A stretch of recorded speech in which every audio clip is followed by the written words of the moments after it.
Welcome back. Chief Minister Jayalalitha today stopped her convoy on the way to the Secretariat to speak to the faculty and students of Queen Mary's College on Kamarajar Salai. Now, she spent some time talking to both students' representatives and teachers of the college. Recently, the QMC renamed its new building as Kalai Maligai, which used to be called the Kalanyar Maligai, named after former Chief Minister and DMK Chief M. Karunanidhi. Well, now the CPI State Secretary D. Pandian and 9 CPI MLAs called on Chief Minister Jayalalitha today at the Secretariat. In what was termed as a courtesy call, the CPI MLAs had met the Chief Minister. During the meeting, D. Pandian invited Chief Minister for the wedding of his granddaughter.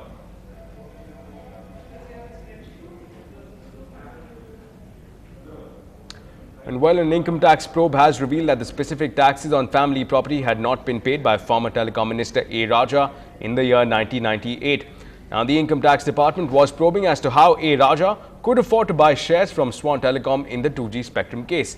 Now, his wife Parmeshwari and brother Ramachandran visited the Income Tax Office in Trichy today to verify the notice filed against them by the Income Tax Commissioner.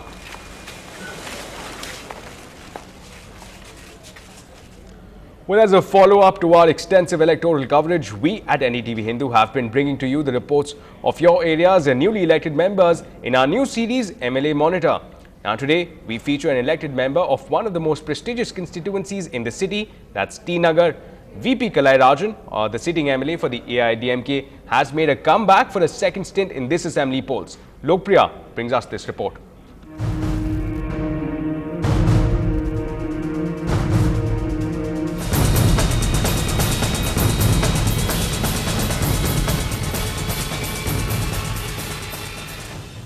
T. Nagar, one of Chennai's key constituencies, a shopper's paradise, is also burdened with a host of civic issues.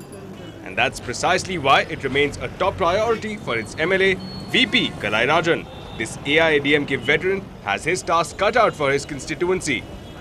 49-year-old Kalai Rajan has defeated the formidable Chella Kumar of the Indian National Congress by over 30,000 votes. First top priority education and our traffic. Even as we are speaking to Kalai Rajan, there are at least half a dozen calls in a span of 15 minutes from the residents of his constituency with their grievances.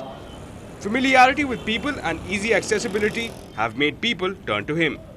Next on his agenda is to conduct an open house along with officials so that the residents can bring their problems to the concerned authorities directly. VP Kalai Rajan, constituency T. Nagar. Immediate concerns: to ease traffic congestion, maintain law and order, and to improve educational facilities. With ambitious plans up his sleeve, Kalai Rajan says he wants to go all out and give his constituency an edge over the others. How far he succeeds remains to be seen. In Chennai, with Lokpriya, this is Ashmit Kumar for Ndtv-Hindu. Well, in some international action now, in Islamabad, the foreign secretaries of India and Pakistan have started talks on Jammu and Kashmir, and on the table are confidence-building measures such as more buses across the line of control and more trade across the line of control. Now, yesterday, terrorism, 2611 and nuclear confidence-building measures were discussed. Both sides said that the talks were cordial and substantive.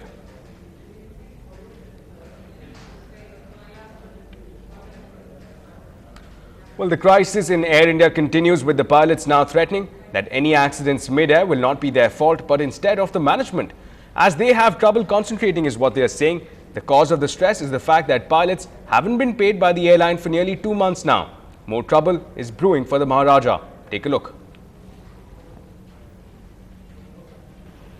Pay us our salaries or we won't be responsible for errors caused by mental distress. The latest salvo from pilots to the Air India management that has not paid salaries for 2 months. They've written to the airlines regulator, the DGCA, and the company management saying any human being put under such extreme stress is liable to perform poorly. In case of any unfortunate accident, the entire blame will be on the current CMD and top management.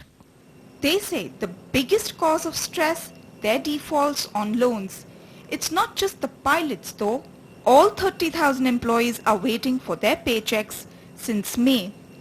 The airline has assured that salaries will come in next week, but its reaction has been extreme. It's grounded one of the pilots of one of the unions for writing the letter on behalf of others. It even blames the pilots for the company's increasing revenue losses. In this letter to employees last week, the Air India CMD writes, the recent strike and consequent huge losses to the tune of 250 crores has forced the company into a hand-to-mouth existence.